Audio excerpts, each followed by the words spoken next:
Not a pretty sight, is she?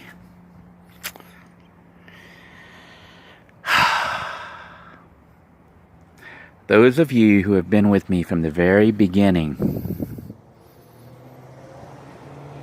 not the beginning of everything, but the beginning of this channel, and the birth of Lil Blue II, this is what has become of poor Lil Blue.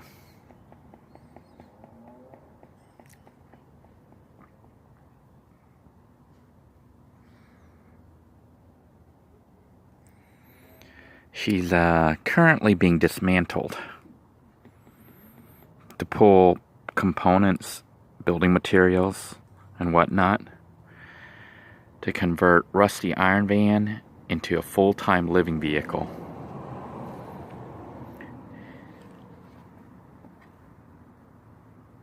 I'm a bit sad to be doing this, but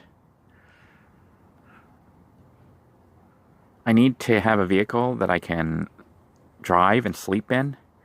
Blue currently is not drivable. She starts and runs, but it's not drivable. Doesn't go far. Has no power and still needs to be looked at.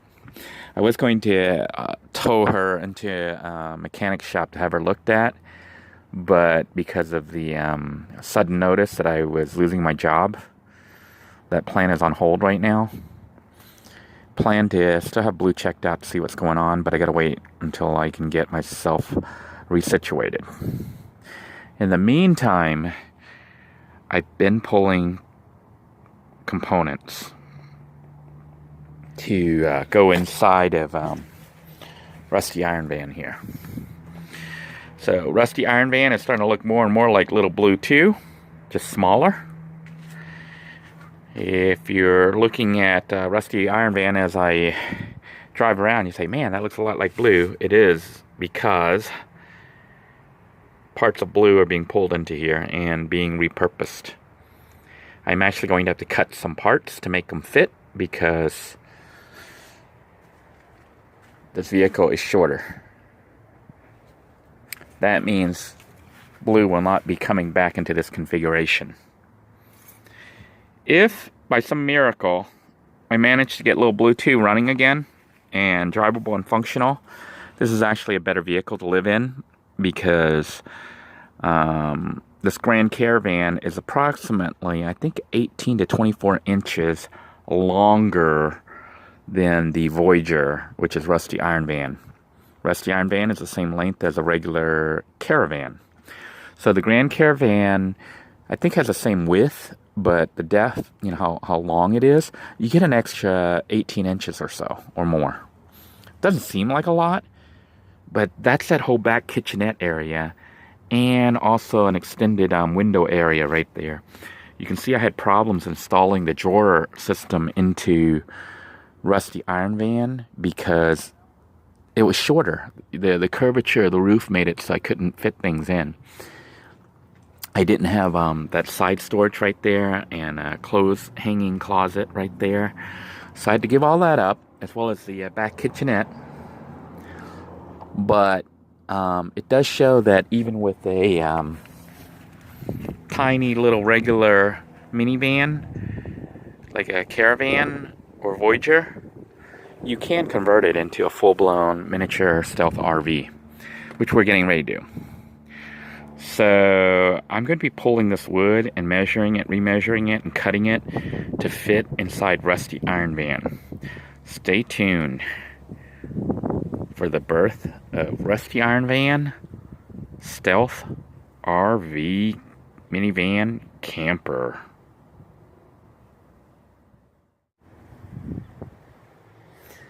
So 45 minutes later, this is what we've got. Blue is in pieces and shambles. Rusty is also in pieces and shambles. I'm debating how I want to do this. I think I'm going to go ahead and move these drawers and push them in and slide them forward so there's more room, because we're going to go ahead and convert this into a full-time stealth RV, one that can also be converted back down to become a passenger vehicle, so I can carry my children there with that seat right there when I see them on the weekends. and there might be some major changes coming up here. I'm waiting for the results of a conversation with a prior coworker, and things might be changing very quickly for me. Alrighty, just wanted to show you a really quick mock-up of the system because I'm getting ready to screw things in. Surprisingly, this build, even though I have my jigsaw here, I haven't had to use it because the height of things were like perfect. This was the old, one of the old side panels that was on Lil Blue II, and it was the right height to hold up the platform for the bed. These little white ones that you see here, they're like the pressed wood, cheap construction pressed wood. They actually came off cabinets from one of the mobile home units. It was a cabinet that we tore down. It had some mold in it, but mildew. But I think there's nothing on here. I don't see anything. The part that had the mildew was a separate part, so this is pretty dry and it's already pre-painted. But it's two panels that with the doors, and amazingly, they're pretty much the right height. I think things are slightly tilted like this way a little bit, but I don't care. I don't think it's going to be noticeable that the bed's slightly off. I mean, if it really bothered me, I could trim this side down a little bit, but I'm not going to. I'm just going to leave it like this and put the mattress on it and see how everything fits. But I think this is how we're going to do the layout right now. At least that's what I'm thinking. Unless I decide to pull this piece over here. But I think if I put this piece over, it actually goes up higher. It goes up like up to here. So I don't know, maybe I will go up higher. I haven't decided yet. Alright, I've decided that I think it's going to be important to try to level this as much as possible, just to make it look nicer. So I'm going to put a little ledge on here, on this white piece. What I'll do is make a little ledge that runs all the way across, or across each one, to hold up the boards that'll lay across it. So that way it's kind of more level. The bed's going to be more level when you go across. I haven't figured out if I'm going to get a new piece of wood to make it so there's no gap, or if I'll just slide this so that, you know, it connects and there's a little gap on the sand, which shouldn't be an issue. But the other thing is deciding whether or not to secure the boards down, and I'm thinking I'm not going to actually secure the boards other than maybe use Velcro to hold it in place. The reason is I want to be able to take this back apart easily. I mean, the sideboards will be screwed in. These sideboards will be screwed into the wheel well area so that they'll stay up to hold everybody up, you know, the weight. But the top boards, I may just put a little piece of Velcro to help hold it in place so it doesn't slide around. But that way I can take all of this off, and then I have all the storage area back here for transporting things. So the van still functions as a regular minivan that you can haul some items with. And if you remove that seat, you got most of the space available other than the drawer area. So I think this is a pretty decent design for like a weekender, but it can be used for full time if I can set it up correctly. What's interesting about this build is it's going pretty fast because everything's already cut to size, even though I didn't have to cut it. And I had some screw holes here, like the screw hole, and several others. They were already there, so I just used them to tack this wood to the other wood there for the shelving. And on this side, there were holes for the hinges and stuff that were on here. So I just used those. I think I need to put one more screw there, and then that's it. I'm not like doing it super tight. I'm just doing it to tack it in to hold it up. That way if I need to take it apart, it won't take all day to take everything apart. And then I have my platform bed, which means all the space here is storage. So I'm kind of cracking up right now because I was going to use this piece as a ledge and cut it and, you know, screw it in over there. Then I'd have to get another piece to put over here on this side. That way there's a ledge that runs across, so that this platform will be level. But then I found this other little piece of scrap wood, and look at it. It's exactly the right width, the right length. It goes all the way across from this side to the other side, and it's like a perfect fit. I could not have cut one better. So this is an amazing build because all the parts are already there. All I have to do is put it together, and I didn't even have to cut anything. Isn't that weird?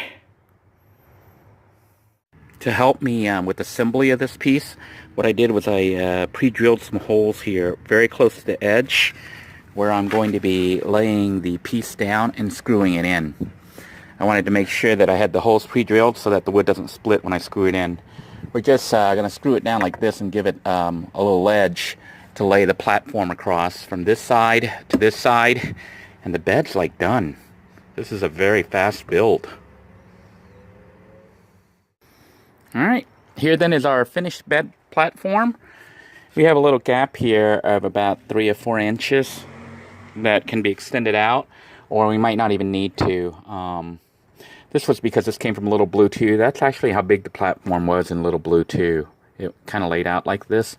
I can pull this out and have little gaps, or have it lined up here and then fill it in later, or put another beam there to fill it in. You know, just a little piece here. Cut one of the little side wood pieces there from the other panel. But I'm not sure I'm going to do that. I'm going to go ahead and lay out the bed itself and see how things fit. And I'm going to leave this entire area down here open for storage. This is out of focus, but this is a lot of storage. Look at all this space. Look at all this space for storage.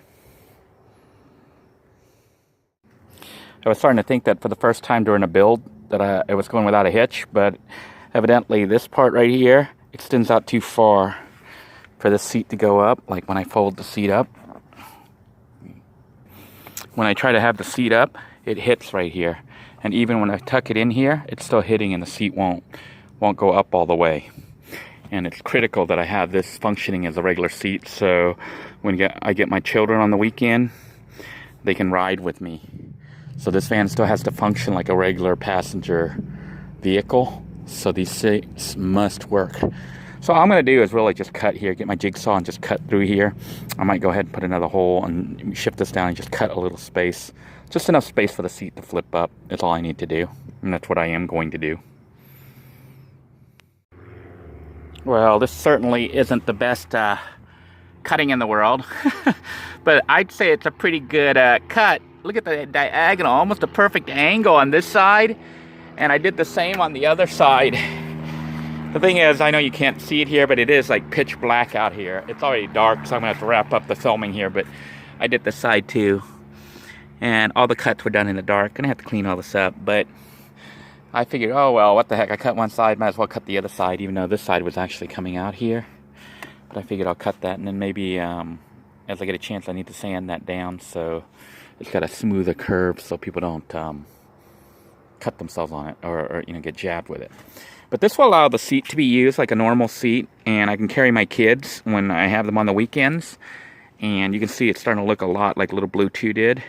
But this is just a smaller vehicle. And I think we can get it up and running here within the next day or two. And I've got some exciting news for you guys. So stay tuned.